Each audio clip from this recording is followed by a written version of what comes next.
kali ini, Keren melaksanakan Techminar bertemakan Be Smart in Investment Opportunities During the Midst of Pandemic. Kita tahu ya di pandemi COVID-19 ini turut menekan perekonomian global. Kita tahu banget ya, termasuk perekonomian di Indonesia juga turun karena adanya COVID ini. Namun, jika ada kesempatan, kondisi pandemi ini diharapkan tidak menghalangi niat untuk berinvestasi. Jadi bagi teman-teman semua yang mungkin ngerasa ini ekonomi lagi turun, diharapkan dengan penurunan ekonomi ini tidak membuat teman-teman jadi menghalangi niat untuk berinvestasi seperti itu. Nah, ini ada sebuah perkataan juga, yaitu dari CEO Spring Indonesia, Alan Darmawan, mengungkapkan kondisi pandemi yang membuat perekonomian menurun ini bisa menjadi salah satu peluang untuk investor yang ingin menambah portfolio investasi. Investor juga harus cermat memperhatikan kondisi perekonomian dan mencari instrumen yang berkinerja dengan baik. Ada beberapa hal yang harus dipahami investor yang ingin berinvestasi.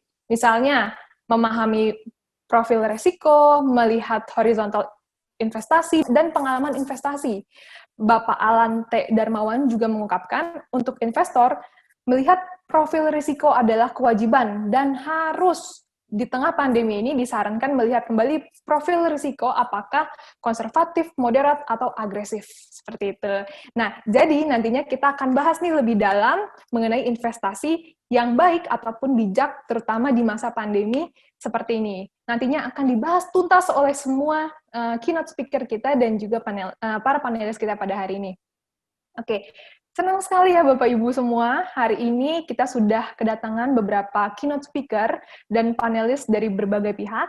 Yang pertama ada dari Badan Kebijakan Fiskal Kementerian Keuangan Republik Indonesia, Kementerian Riset dan Teknologi atau Badan Riset dan Inovasi Nasional, ada dari Finansialku, ada dari Sukor Sekuritas, dan ada juga dari Coinworks. Jadi banyak banget hari ini ya. Untuk itu, saya mau mengucapkan sekali lagi selamat siang dan selamat datang di Techminar Keren pada hari ini. Yang terhormat ada Bapak Adi Budiarso, selaku Kepala Pusat Kebijakan Sektor Keuangan, Badan Kebijakan Fiskal Kementerian Keuangan Republik Indonesia. Selamat datang Pak Adi. Dan juga yang terhormat, ada Bapak Danang Rizky Ginanjar, selaku Staf Khusus Kementerian Riset dan Teknologi, Kepala Badan Riset dan Inovasi Nasional. Selamat siang dan selamat datang Pak. Terima kasih atas ketersediaannya menjadi keynote speaker di Techminar kami pada hari ini. Selain itu, izinkan saya juga ya, saya mau menyapa beberapa panelis kita sebelum nantinya kita masuk ke sesi presentation gitu. Oke, yang pertama saya juga mau menyapa yaitu Bapak Bernard Wijaya, selaku Director of Equity and Business Development, Sukor Sekuritas. Beliau sebelumnya pernah bekerja sebagai Management Associate di Citibank Indonesia dan memiliki pengalaman mengikuti regional training di Hong Kong dan Singapura mengenai corporate finance. Pak Bernardus memiliki passion untuk meng-empower millennials untuk sukses dalam investasi saham untuk mempersiapkan masa depan mereka, memiliki lisensi wakil perantara perdagangan efek, dan aktif melakukan edukasi di pasar modal.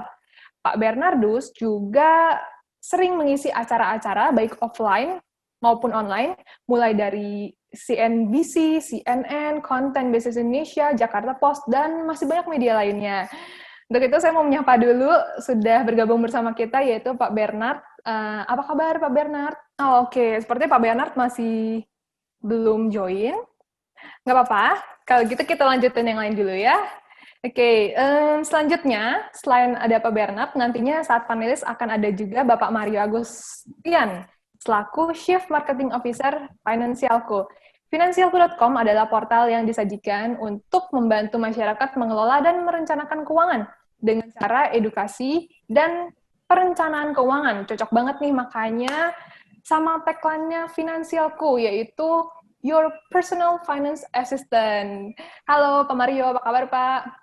Halo, puji Tuhan baik. Halo teman-teman, semoga dalam keadaan yang sehat. Baik, terima kasih banyak Pak Mario. Oke, kita lanjut lagi ya. Selanjutnya, panelis terakhir, yaitu nantinya akan ada Bapak Willy Sanjaya, selaku Head of Financial Consultant Coinworks.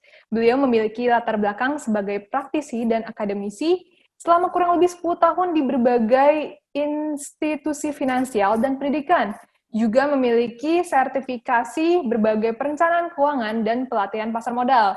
Saat ini, Pak Willy masih aktif menjadi dosen di beberapa universitas dan menjabat sebagai Head of Financial Consultant Coinworks, membantu para pendana mengembangkan asetnya. Untuk itu saya mau menyapa juga. Halo Pak Willy. Halo, siang. Siang, sehat ya Pak ya? Ya, sehat semua. Semoga semuanya tetap sehat, tetap happy, supaya imun kita tetap kuat, supaya kita bisa ngadepin pandemi ini lebih cepat lagi. Luar biasa, amin. Terima kasih banyak Pak Willy. Oke, tadi saya sudah menyapa panelis kita pada hari ini. Kita langsung aja masuk ke sesi panel discussion. Di sesi panel discussion ini, di mana nanti saya akan coba memberikan pertanyaan-pertanyaan yang tentunya berhubungan sama investasi, investment opportunities, terutama di masa pandemik seperti ini, gitu ya. Oke, untuk pertanyaannya, yang pertama. Nah, saya mau nanya nih ya kepada bapak-bapak semua, bagaimana sih caranya mengedukasi orang-orang yang memiliki ketakutan untuk mulai berinvestasi? Mungkin kan karena ada beberapa teman-teman kita yang mungkin belum terlalu begitu paham ya, dan mungkin mereka takut nih, aduh kalau investasi nggak aman nanti uangnya hilang. Kalau investasi nanti takutnya nggak untung gitu ya, saya lebih baik nabung aja misalnya gitu kan.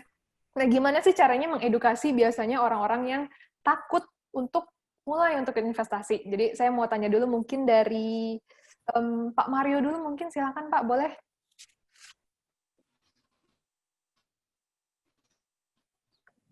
Ya, ketakutan ini terjadi dari, bisa dua ya, terjadi dari satu, pengalaman tidak mengenakan, dia mungkin terjebak investasi bodong, ataupun terjebak di produk-produk keuangan yang sebenarnya legit atau legal, dan terdaftar, diawasi semua, cuman memang oknum-oknum produk-produk keuangan ini yang tidak secara langsung kasih tahu risikonya. Jadi kapok gitu. Jadi kebanyakan, saya juga dulu sempat 5 tahun lebih di industri keuangan, di bank, leasing, terus juga saya pernah jadi auditor juga. Jadi tahu, jadi sebenarnya teman-teman ini kalau sales atau marketing, poinnya kan sebenarnya closing. Supaya closing lebih cepat ya kasih tahu returnnya. Nih return segini Pak, Bapak kasih duit segini, nanti kita yang kelola semua, nanti Bapak dapat returnnya segini. Malah yang lebih gila lagi di beberapa oknum-oknum misalkan di asset management ataupun insurance bahkan, itu menyanyikan fixed return. Nah di sini sebenarnya nggak masuk. Jadi nature of produk dari produk keuangan sendiri nggak matching sama yang mereka janjikan. Jadi teman-teman, fokusnya di sini adalah yang takut, yang kapok di sini, lagi-lagi investasi leher ke atas dulu gitu loh. Knowledge-nya dibanyakin.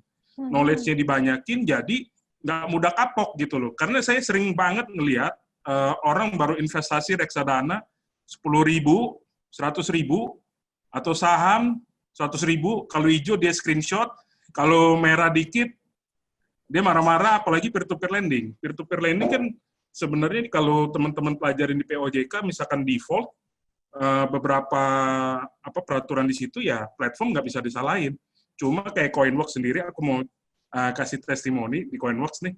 Coinworks sendiri ada dana proteksi, gitu kan? Masih ada dana proteksi ya Pak Willy ya. Jadi emang sebenarnya yang kita harus pelajarin, sebelum kita invest di platform atau di instrumen keuangan, kita harus pelajarin dulu resikonya. Terus mitigasi resiko dari step-step platform itu kita harus tahu dulu. Jadi supaya mengobati kapoknya, supaya ngobatin takutnya ya, lagi-lagi teman-teman harus belajar gitu loh. Kayak Sukor juga ada YouTube channelnya, tadi malam saya baru nonton tuh, sama Pak Haritanu. Wah, jadi kita tahu nih landscape-nya bisnis media gimana sebelum kita invest.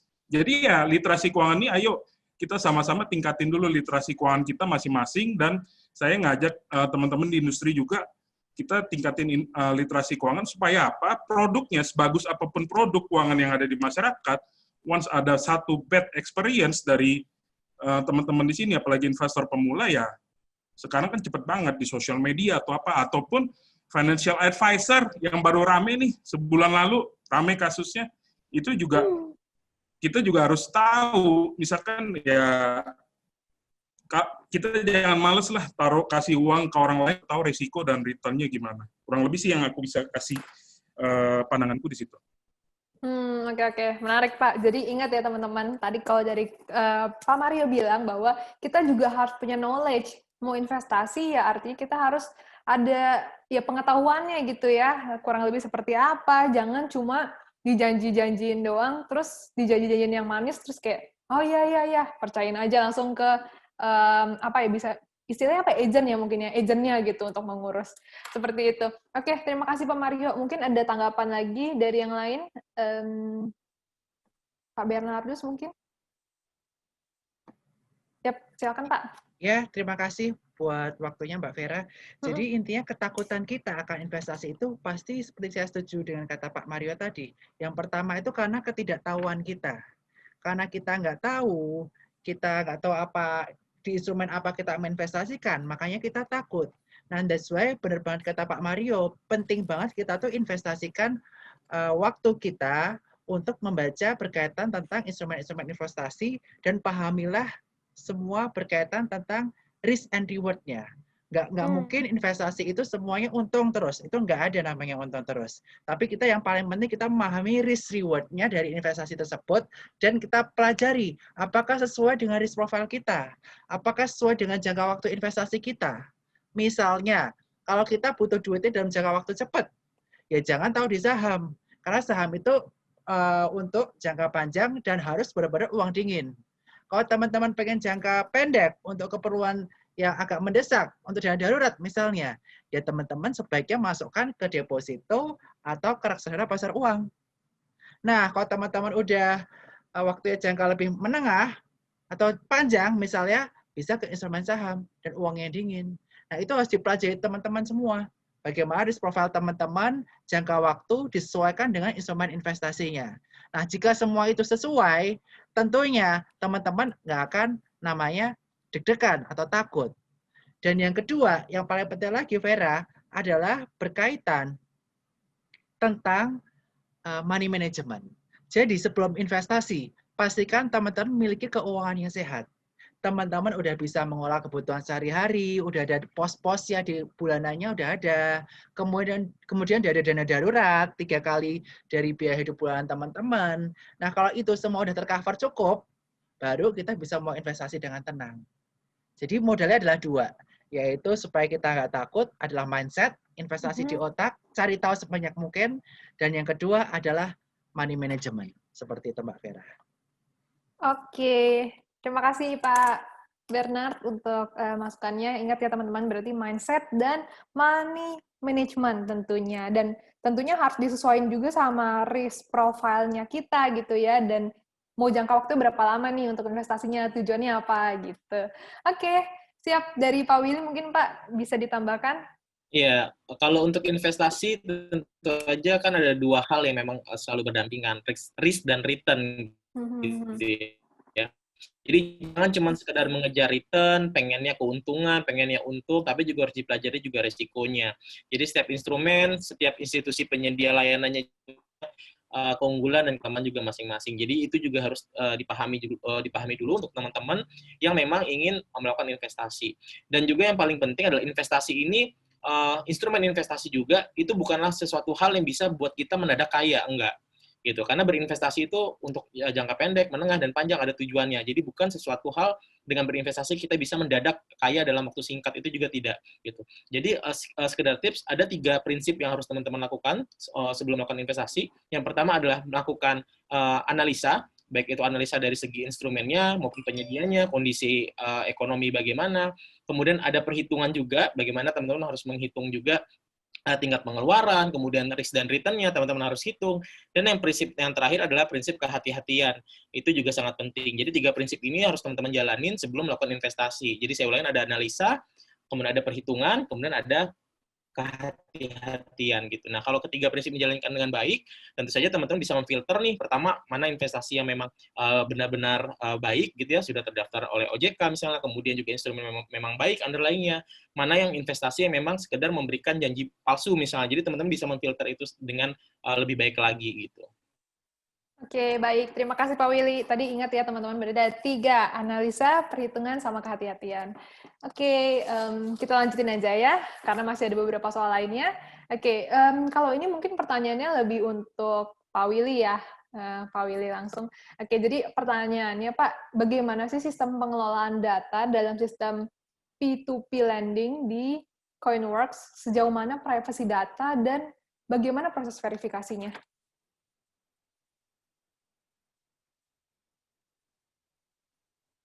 Terkait masalah data dan keamanan data, kita itu Coinworks itu selalu mengikuti apa yang ditetapkan oleh pemerintah dari OJK selaku untuk keamanan data. Makanya kita juga menjalankan standar operasional sistem kita, sertifikasi dari ISO 27001. Nah, itu yang sudah kita miliki Coinworks. Kemudian kita, karena kenapa? Karena sertifikasi itu kan merupakan salah satu syarat nih yang harus dimiliki oleh penyedia penyelenggara sistem dan juga transaksi elektronik dari pemerintah gitu. Dan kita juga melakukan pengecekan, juga menjaga keamanan data pengguna secara berkala. Jadi kita bisa melakukan pemantauan nih, apakah memang ada pembaruan sistem ataukah memang ada perubahan data dari users kita misalnya, dan itu kita lakukan secara berkala juga. Kemudian juga kita juga melakukan penggunaan hak akses terhadap apps kita itu, kita juga melakukannya berdasarkan sistem informasi yang memang sudah kita rancang sedemikian rupa. Misalnya dalam apps Coinworks kita juga bisa menggunakan sidik jari untuk verifikasi, kemudian kita juga ada PIN, OTP dan segala macamnya untuk bisa memverifikasi data dan juga memberikan kenyamanan untuk para users kita bahwa memang data yang sudah mereka berikan tidak disalahgunakan gitu. Oke. Terima kasih Pak Willy. Berarti memang tadi ya sudah disampaikan Pak Willy bahwa sudah disupport sama OJK juga, jadi seharusnya aman gitu ya. Dan juga tadi sudah didukung oleh PIN, OTP, segala macam gitu. Sip, terima kasih Pak Willy. Oke, selanjutnya mungkin ada pertanyaan lagi. Ini pertanyaan mungkin untuk Pak Bernardus ya. Pak Bernardus, jadi strategi apa sih yang dilakukan Sukor untuk mengedukasi dan mempopulerkan trading di kala pandemi? Oke, terima kasih Mbak Vera buat pertanyaannya. Jadi strategi Sukor yang dilakukan di kala pandemi itu adalah yang pertama kita mengadakan talk show online di Instagram kita seminggu 2 kali. Biasanya tiap hari Selasa atau Jumat, di mana untuk seminggu sekali kita ada namanya CEO Talk, di mana kita mengupas mindset seorang CEO, bagaimana dia membangun bisnisnya, dan kita mengetahui bagaimana dia mengelola perusahaannya. Sehingga kita sebagai investor, kita memahami cara seorang direksi secara owner perusahaan berpikir, dan kita mengetahui bagaimana kesehatan perusahaan tersebut dan model bisnis dalam jangka waktu yang panjang, apakah sesuai atau enggak. Dan yang kedua, kita juga ada namanya program namanya T-Talks atau Trader Talks, terutama buat teman-teman yang ingin returnnya dalam jangka pendek, ingin membatasi risiko cepat, untungnya cepat, itu bisa namanya menggunakan strategi trading. Nah, kita diskusi metode trading para trader terkenal di situ. Nah, tapi selain kita mengadakan secara online, selanjutnya dari online itu kita convert ke nasabah. Nah, buat nasabah, kita ada namanya grup Telegram di mana kita saling sharing mengenai stok idea satu sama lain dan juga update terakhir mengenai emiten-emiten yang sedang hot di market. Karena menurut saya informasi itu merupakan hal yang paling penting di market supaya kita bisa menjadi trader maupun investor yang sukses sehingga kita bisa mengantisipasi hal-hal tersebut. Nah, selain dari Instagram dan juga Telegram, kita memiliki YouTube. Kemudian ada TikTok, di mana di YouTube dan TikTok itu kita mengedukasi secara visual, secara lebih menarik, lebih ringan bagaimana memulai investasi di pasar saham itu sendiri. Nah, sebenarnya jiwanya Sukor itu kita mengadakan event secara offline.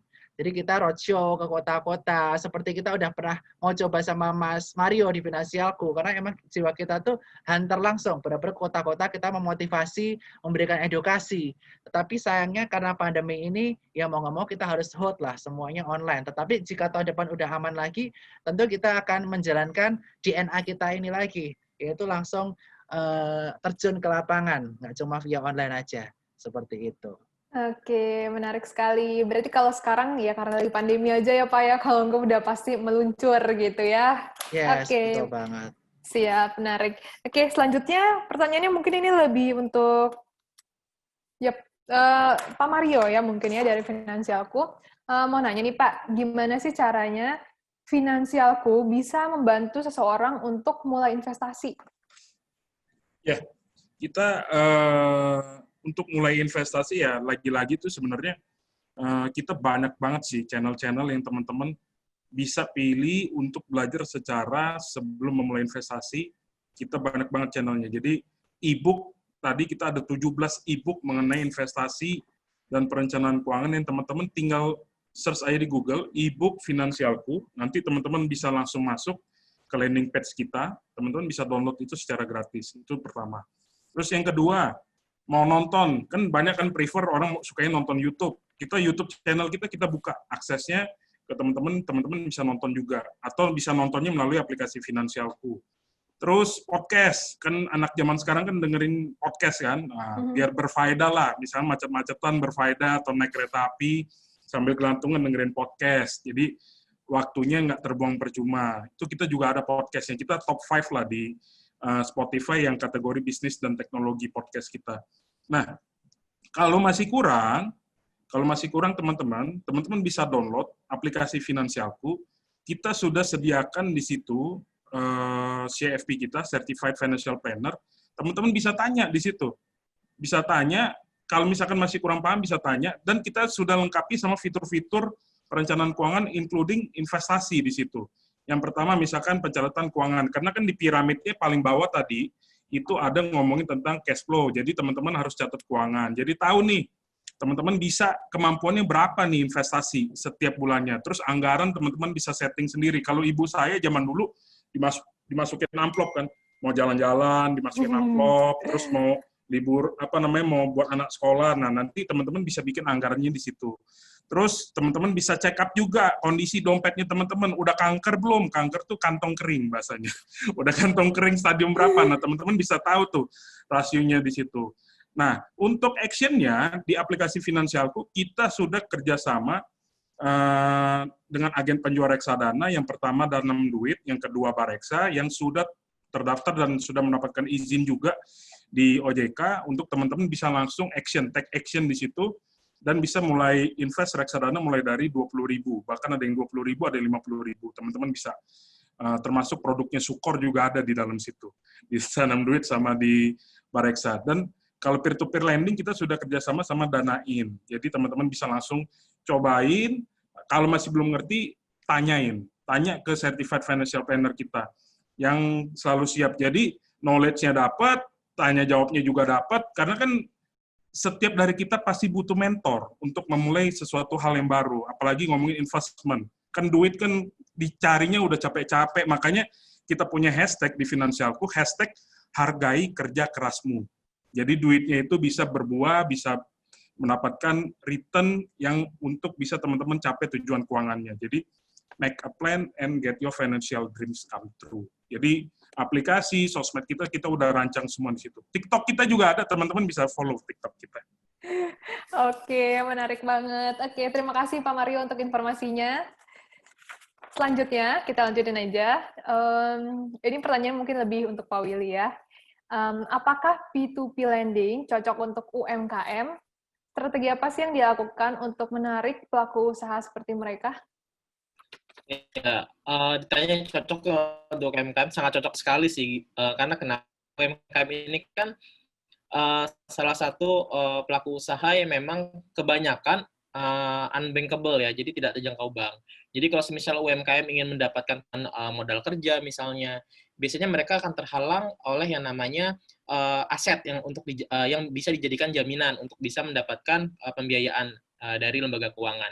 Nah, peer-to-peer lending seperti Coinworks itu kita mengesampingkan itu. Jadi kita memiliki metode lain. Jadi kita memang bisa memberikan bantuan pembiayaan tanpa adanya jaminan aset.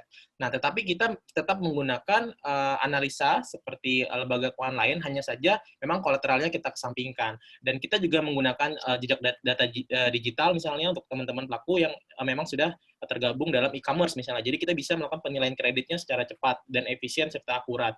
Gitu. Jadi memang sangat cocok sekali. Ditambah lagi kita juga memberikan pendampingan juga kepada UMKM.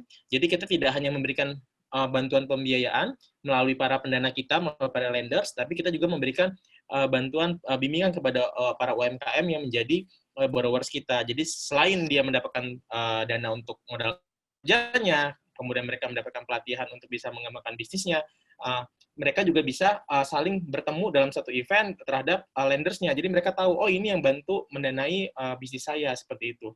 Jadi sebagaimana kita ketahui, seperti pandemi sekarang ini, sektor yang ikut membantu pertumbuhan ekonomi Indonesia itu tidak terlalu terpuruk, itu adalah sektor UMKM, karena memang akar rumput sekali. Kebutuhan dasar ada di situ gitu. Jadi dengan teman-teman misalnya yang sebagai memiliki dana berlebih bisa bertindak sebagai lenders, bisa ikut membantu UMKM yang ada di Indonesia untuk bisa mengembangkan lagi bisnisnya supaya menjadi lebih baik dan besar gitu. Begitu juga dengan UMKM bisa bertindak sebagai borrowers untuk bisa mengembangkan bisnisnya lagi. Seperti itu. Oke, terima kasih Pak Willy untuk jawabannya. Siap. Oke, selanjutnya kita lanjutin aja ya, karena masih ada beberapa pertanyaan lainnya, lumayan banyak. Oke, selanjutnya aku akan ambil dari pertanyaan dari peserta ya tadi, karena ada beberapa juga yang sudah bertanya.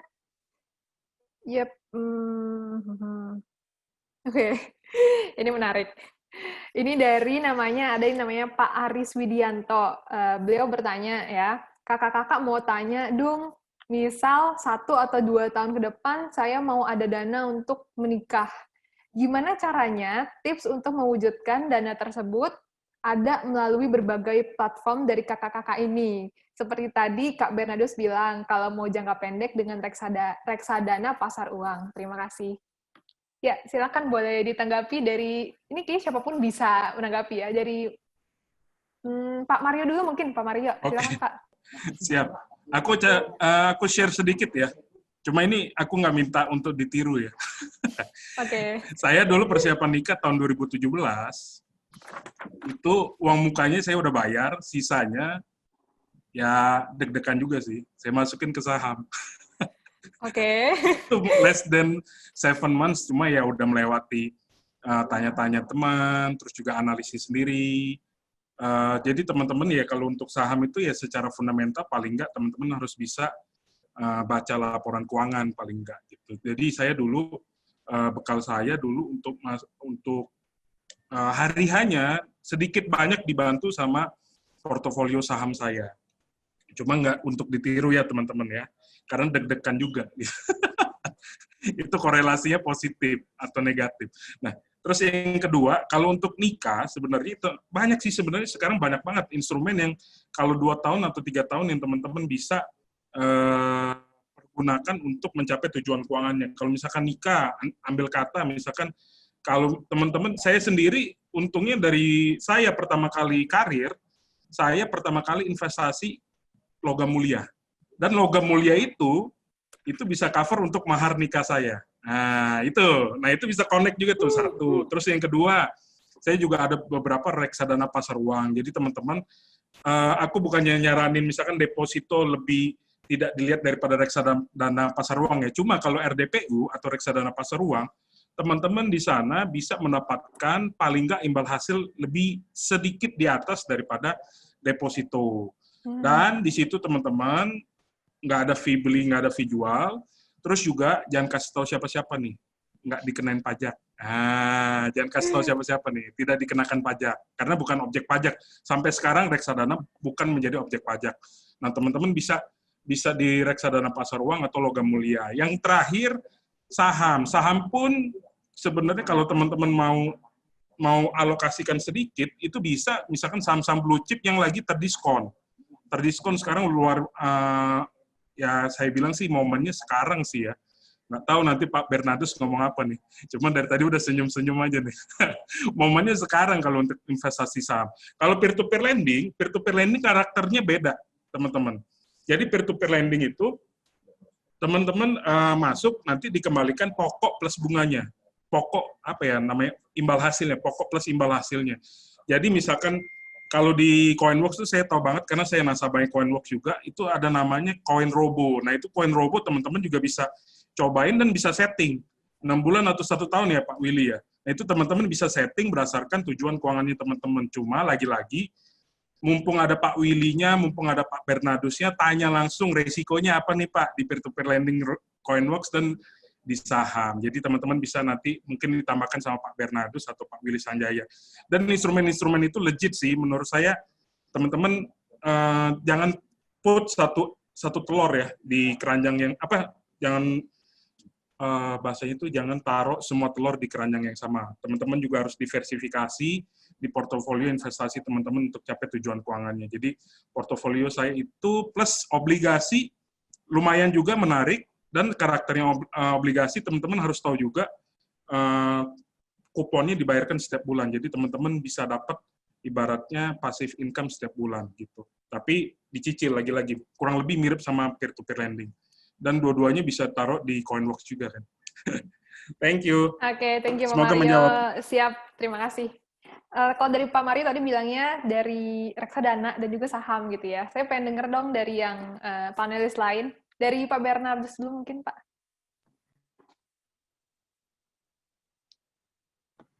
Ya, halo.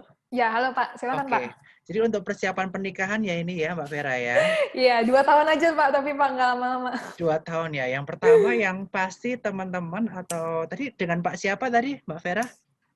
Sorry, Pak Aris. Pak Aris ya. Iya, betul. Untuk Pak Aris yang pasti pastikan untuk biaya bulanan, biaya dana darurat tetap harus dimasukin ke deposito atau reksadana pasar uang. Tapi mungkin untuk cair return yang paling tinggi saat ini adalah reksadana pasar uang, di mana returnnya lebih tinggi dari deposito biasa. Kenapa? Karena di reksadana pasar uang itu isinya depositonya kan sekali ke bank kan size-nya gede. Jadi dia bisa nego bunga lebih tinggi daripada kita perorangan. Nah, terus dia ada obligasi juga yang kurang dari setahun, reksadana pasar uang. Yang ratingnya A atau lebih baik, dan itu biasanya returnnya itu juga lebih tinggi dari deposito. Seperti contoh, obligasi PMTR itu returnnya 10,75% gross per tahun untuk yang 1 tahun. Nah, makanya that's why reksadana pasar uang itu returnnya lumayan tinggi. Biasanya kalau di Sukor kita 1 tahun terakhir kurang lebih 7%. Nah, itu bisa dipakai dana darurat, bisa dicairin kapan aja. Nah, ini nikah nih. Pas banget ini saatnya di banyak negara itu mengalami resesi. Dan Indonesia sendiri kita IHSG udah terkoreksi 20%.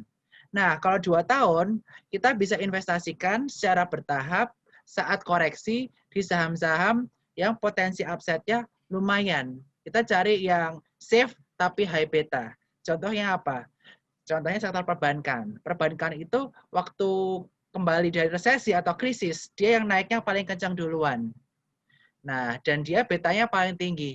Kalau IHSG turun dalam, dia juga turun dalam. Kalau IHSG naik, dia naiknya juga kencang. Nah, kita bisa invest pertama di saham perbankan. Nah, perbankan ini yang high beta dan yang valuasinya paling murah saat ini adalah BBNI. Nah, coba bisa dianalisis lagi, dilirik BBNI ini. Nah, kemudian untuk saat ini kita bisa melihat juga sektor-sektor yang belum keep up selama COVID-19 ini. Nah, kita bisa lihat sektor-sektor yang belum keep up selama COVID-19 ini. Yang pertama ada sektor properti sama sektor konstruksi. Jadi bisa diperhatikan sektor properti konstruksi karena harganya itu masih diskon cukup dalam ya dibandingkan harga awal tahun. Kita bisa cek seperti Pakuwon, BSD, SMRA, Sumarekon yang jualan properti milenial. Nanti teman-teman bisa akses dari properti ini, bisa pilih yang mana. Nah, kemudian untuk potensial growth, untuk sektor-sektor ke depannya, kita bisa melihat potensi ini ada di CPO dan pertambangan energi. Karena CPO dan pertambangan energi ini ke depannya akan sangat dibutuhkan dan udah mulai normal, terutama di China. Nah, kan banyak energi kita yang ekspor ke China. Nah, di sana udah mulai normal nih ekonominya, itu sudah 50% lah. Nah, coba apa aja komoditas-komoditas yang udah mulai dipakai di China. Salah satunya CPO itu yang bagus, yang first liner itu LSIP sama AALI, itu bisa dilirik. Dan untuk energi kita juga bisa lirik untuk infrastrukturnya juga, seperti gas negara, natural gas, seperti Pegas yang valuasinya cukup murah. Nah, ntar Mas Aris ntar bisa pilih-pilih. Dan yang paling penting teman-teman harus belajar sendiri, lakukan analisis sendiri dari yang telah saya sampaikan tadi, apakah sesuai dengan risk profile teman-teman atau enggak. Nah, paling enggak udah dapat jawabannya. keputusan investasi di tangan Anda, kita cuma bisa ngasih gambaran tentang sektor-sektor yang kedepannya berpeluang di 2 tahun ke depan. Seperti itu, Mbak Vera. Baik, terima kasih Pak Bernardus. Tadi sudah terjawab ya. Kalau dari Pak Willy, apakah ada tambahan lagi Pak? Silakan Pak. Ya, kalau dari saya sih, berhubung kita adalah super financial apps, gitu ya. Oke. Jadi kalau Baik. pertama, ada rencana untuk menikah 2 tahun lagi, yang pertama sih pastikan pasangannya ada dulu. Yang Oke. kedua, tentu kita pastikan keuangan kita cukup. Nah, kalau kebutuhan seperti itu, di Coinworks, teman-teman seperti yang tadi saya sudah sampaikan sebelumnya, teman-teman bisa mengatur sendiri portofolionya.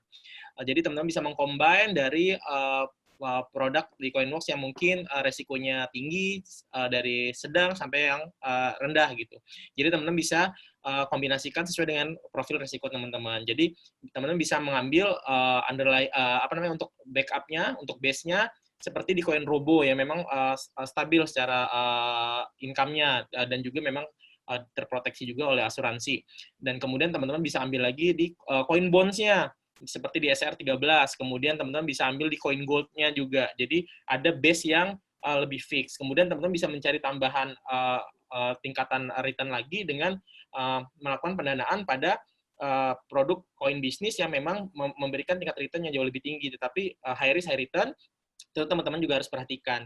Jadi sebenarnya dengan Coinworks teman-teman bisa atur sendiri nih portofolionya sehingga tujuan investasinya juga bisa tercapai gitu sesuai dengan keinginannya. Misalnya 2 tahun lagi kita juga memang pendanaan kita dimulai dari tenor 1 sampai 24 bulan dengan memberikan pendanaannya rata-rata peminjam kita dari 10 juta sampai 2 miliar gitu. Jadi teman-teman bisa pilih alokasi sesuai tenor yang dikehendaki tadi dengan tingkat return yang memang benar harus dicampur portofolionya untuk menghindari ya tadi jangan taruh semua telur dalam satu keranjang tadi. Kita harus diversifikasi gitu. Jadi teman-teman bisa menggunakan Coinworks, bisa pilih alokasi portofolionya, dicampur semuanya supaya nanti tujuannya tetap tercapai pada saat dibutuhkan 2 tahun mendatang gitu sih.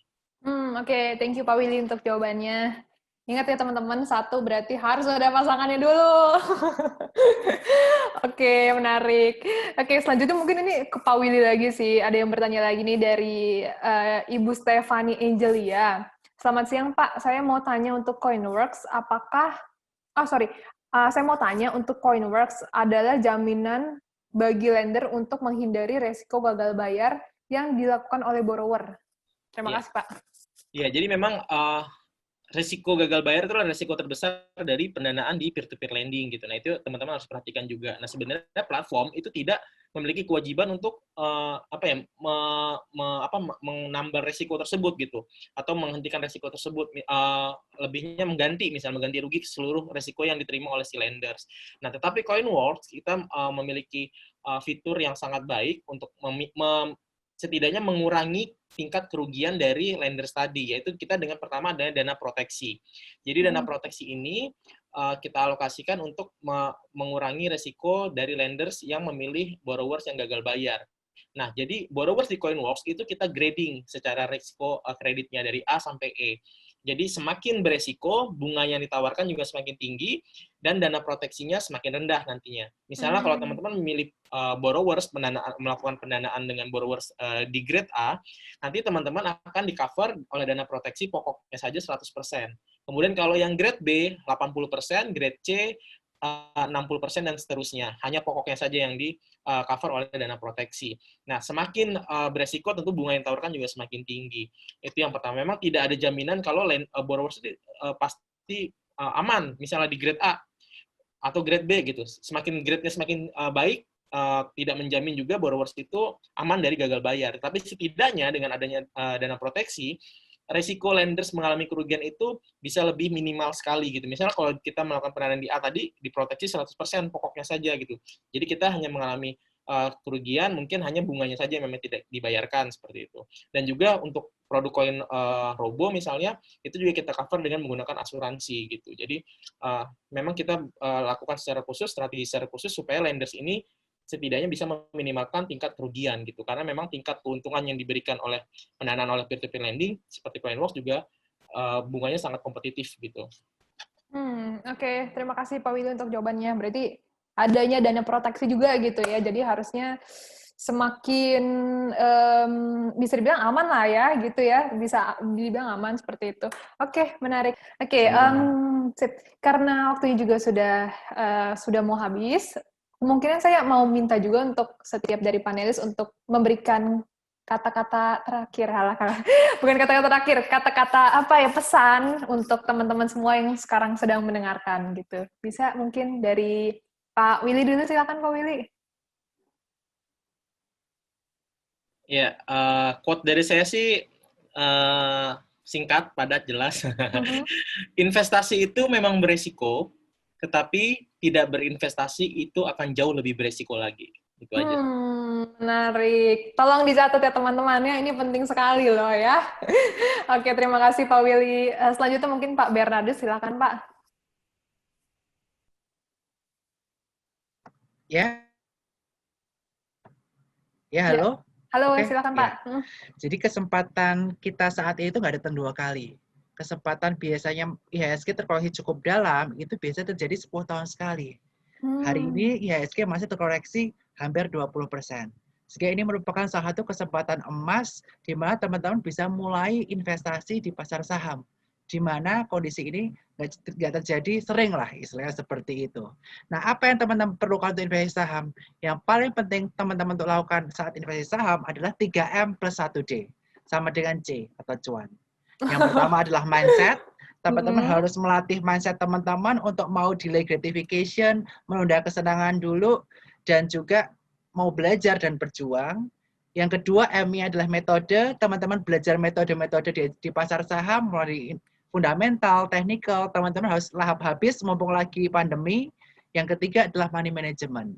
Dan ditambah dengan kedisiplinan teman-teman, di mana teman-teman disiplin melakukan investasi, mau itu nabung saham, ataupun disiplin melakukan stop loss, tentunya teman-teman nanti akan menghasilkan cuan. Karena momen ini nggak datang 2 kali, kapan lagi IHSG kalau balik ke 6.300 saja, kita masih ada another upset kurang lebih sekitar 20%.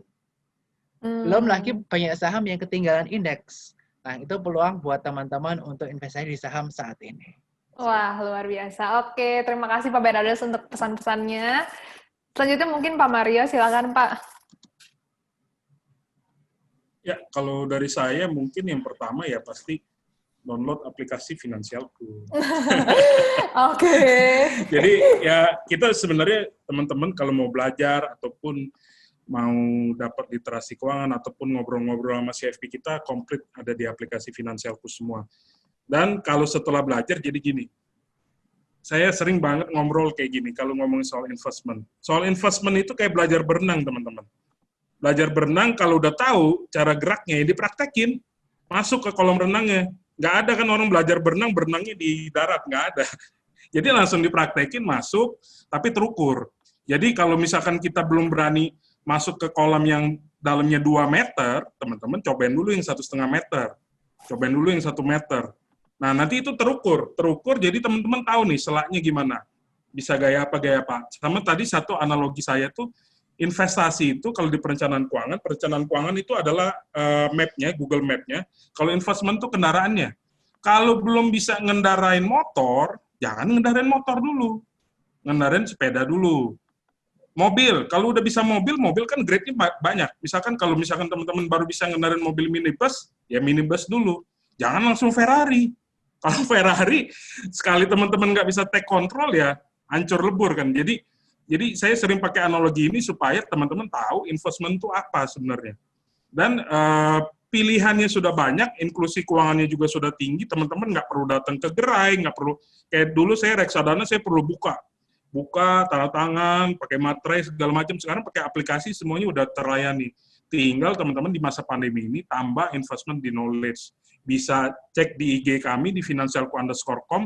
Kita tiap hari ada IG live, terus juga di YouTube, itu teman-teman bisa akses. Terus di aplikasi Finansialku, teman-teman bisa tanya jawab di aplikasi Finansialku sambil baca-baca artikel kita, tanya jawab, dan fitur kita sudah cukup membantu teman-teman untuk piramida keuangannya itu supaya teman-teman bisa fokus investment, bisa fokus kalau kata Pak Bernardus nambah cuannya. Jadi teman-teman semangat, semoga pandemi ini cepat selesai, saya optimis sekali tentang ekonomi di Indonesia. Jadi kapan lagi kita mau ngambil momen ya saatnya ya saat sekarang, karena di mana ada krisis di situ ada peluang. Terima kasih teman-teman. Baik, terima kasih Pak Mario untuk pesan-pesannya. Oke, karena semuanya sudah, selanjutnya saya ya. Saya sudah merangkum sebagian tadi hasil diskusi semuanya. Jadi investasi ternyata adalah salah satu sektor yang cukup potensial untuk menggerakkan ekonomi nasional. Investasi ada banyak bentuknya, selain saham, obligasi, emas, bahkan bisa dalam bentuk pendanaan untuk inovasi-inovasi teknologi yang menguntungkan banyak pihak. Investasi ibarat kendaraan untuk mencapai impian. Sebelum menjajal kendaraan tersebut, kita harus mengetahui cara mengendalikannya. Pahami betul tujuan Anda berinvestasi, risk profile Anda, resiko, dan return setiap instrumen investasi. Jangka waktu yang diinginkan, manajemen uang Anda, serta profile dan landscape perusahaan yang menjadi ladang investasi. Agar proses investasi kita lebih maksimal, kita tidak boleh sekedar meningkatkan inklusi keuangan, namun juga literasi keuangan.